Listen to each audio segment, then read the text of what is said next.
Nous vivons dans un monde d'où si tu refuses d'être contrôlé, manipulé ou dominé, attends-toi et sois donc prêt à être rejeté. Mais si une chose ne veut pas t'aider, il y a une autre chose qui t'aidera. Jésus t'aime plus que la bénédiction, mais son amour ne te forcera pas à le suivre, car il est la vie dans vos années. Donc sa place dans notre vie n'est pas négociable, car la chose la plus importante que Dieu donne à une personne est sa présence. Jésus est la puissance d'une vie impérissable. Alors apprécie ce que Dieu t'a donné, même si le Seigneur n'est encore rien dit. Mais je sais que tu dois garder ce qu'il t'a dit. Jésus est le garant d'une bien meilleure alliance. Alors ne cherche pas à savoir si les gens sont avec toi, mais cherche plutôt à savoir si Dieu est avec toi. Car si les gens n'ont rien à faire avec toi, c'est que Dieu a quelque chose à faire avec toi. Comme Paul et Silas étaient en prison, mais l'évangile n'était pas prisonnier. Il y a quelque chose que tu peux donner aux autres, quand bien même que tu n'as rien. La chose de Dieu en toi, certainement, elle te donnera accès à ta liberté. Alors, ne regarde pas ton statut actuel en donnant raison au diable pour ne pas partager l'évangile de Jésus qui pourrait être sur le chemin de sauver des vies. Fais-le pour le Seigneur, car l'Éternel s'en souvient toujours de la semence que l'on fait pour son œuvre. Comme la louange de Paul et Silas ouvre les portes de la prison. Plus tu avances, plus tu vois les portes s'ouvrir. Plus tu avances, plus les chaînes bien-aimées tombent. Alors rappelle-toi que la mort a fermé la porte à Lazare. Mais Jésus avait prévu sa résurrection et la vie.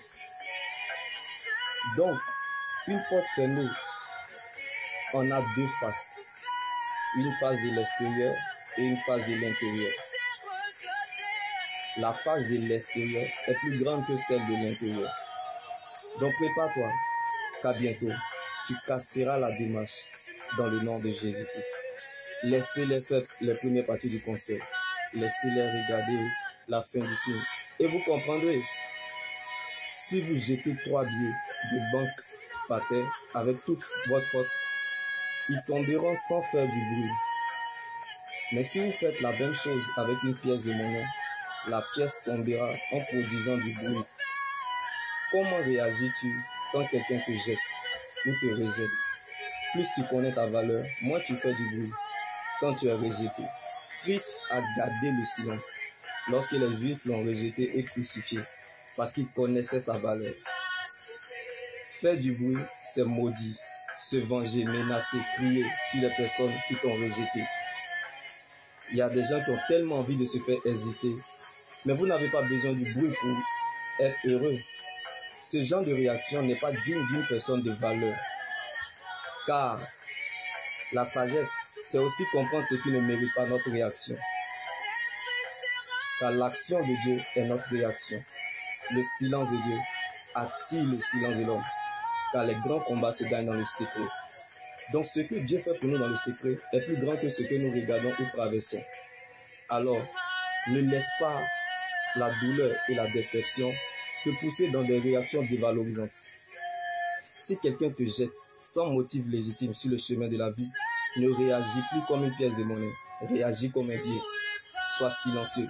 Quelqu'un qui connaît sa valeur passera un jour par le chemin de ta vie, reconnaîtra ta valeur, te prendra de la terre et te mettra dans sa poche.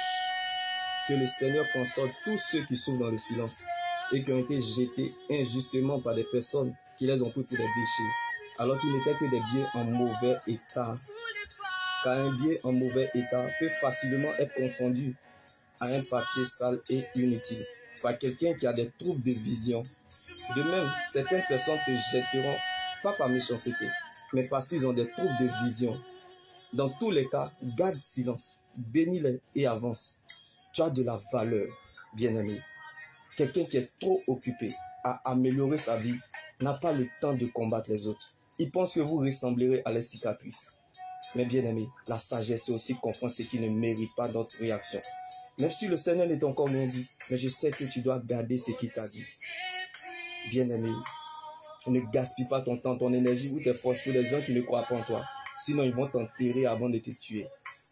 Si tu leur demandes pourquoi ils t'attaquent, ils te diront qu'eux-mêmes ne savent pas pourquoi ils te combattent. Être en désaccord avec quelqu'un ne veut pas dire qu'on n'aime pas cette personne. Non, c'est loin pour éviter les bêtises. Donc, il faut savoir garder raison.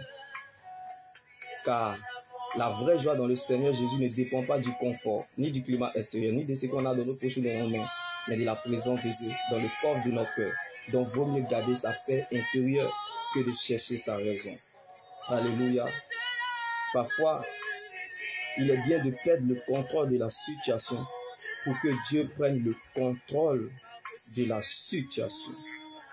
Il est parfois bien de se déconnecter aux choses visibles pour se connecter aux choses invisibles. Car les moments les plus précieux de notre existence, c'est lorsqu'on est seul avec Dieu. Comme David était dans la vallée, mais l'adoration n'était pas isolée.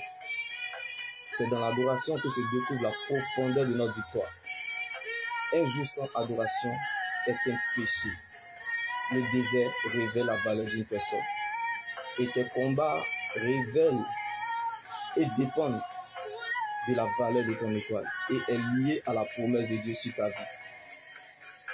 Donc, que les gens veuillent ou pas, qu'aident ou pas, interviennent ou pas, la bénédiction repose sur vous, comme Jésus dormait pendant la tempête. Comme la foi de Daniel faisait la sieste dans la fosse au lion. Dieu cherche des gens bizarres, qui démontrent aux situations bizarres, qui sont plus bizarres. Comme ceux qui sont allés jeter Abednego, Shadrach et Meshach dans la fournaise de feu Adam, ont été emportés par cette fournaise elle-même. Alors ne commence pas ce que tu ne peux pas terminer. Car dans la vie, il y a des gens qui sont avalables. Tu es libre de les attaquer, mais fais très attention de leur alliance avec Dieu. Sinon, tu mourras avant ton heure. Quelque chose qui devrait les tuer peut parler en leur faveur à cause de l'atmosphère de l'alliance. Ils sortiront vainqueurs là où personne n'a survécu. Comme Lazare était dans la tombe, mais la révélation n'était pas dans la tombe. Ce que Dieu n'a pas dit, il a caché afin d'éclater sa gloire. Alors, avant d'attaquer quelqu'un, rassure-toi que cette personne n'est pas en alliance avec Dieu. Car si cette personne est en alliance avec Dieu, tu mourras avant ton heure. Comme Pharaon qui a fini mort prématuré dans la mer Rouge, parce qu'il a voulu à tout prix combattre le peuple d'Israël. Alléluia, comme Dathan, Corée et Abiram qui ont été engloutis et avalés par la terre, parce qu'ils ont voulu à tout prix combattre le ministère de Moïse. Bien-aimé, ne commence pas ce que tu ne peux pas terminer. Car ce n'est pas parce que le caïman vit dans l'eau qu'il ne peut pas se noyer. Alors, ne va pas là où Dieu ne t'a pas envoyé et ne mange pas ce que tu as vomi. Car dans la vie, il y a des gens qui sont avalables. Que la paix du Christ, par lequel nous avons été appelés, règne dans votre cœur. Et que, peu importe les circonstances de la vie, rappelle-toi que la nourriture solide, c'est pour les adultes.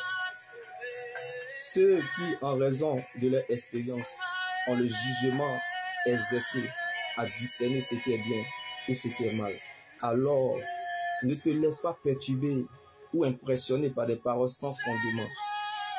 Car personne ne peut poser un autre fondement que celui qui a été posé, à savoir Jésus a mis en toi une pierre qui fait obstacle et un rocher propre à faire trébucher.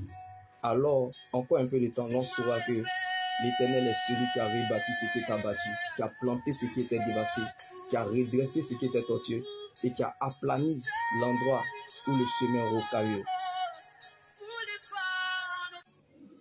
Vous pensez que quelqu'un qui est heureux va passer son temps à vous faire du mal? Alors, heureux celui qui cherche la présence malgré les difficultés, car Jésus n'abandonne jamais ceux qui le cherchent. Et Dieu ne permettra jamais que ses saints connaissent la décomposition, car les solides fondations posées par Dieu subsistent et demeurent éternellement. Donc les obstacles ne peuvent pas changer le résultat, comme les feuilles d'un arbre peuvent changer, mais la racine demeure toujours. Jésus est la puissance d'une vie impérissable, donc tu peux tout faire sans avoir rien perdu, parce que tu demeures dans le véritable. Alors rappelle-toi que c'est pendant la saison de sécheresse et de turbulence plus profonde qu'on reconnaît les feuilles mortes qui restent attachées ou fidèles qui restent attachées à l'arbre. Alors bien aimé, sache que ceux qui s'attachent à elle sont comme un arbre de fruits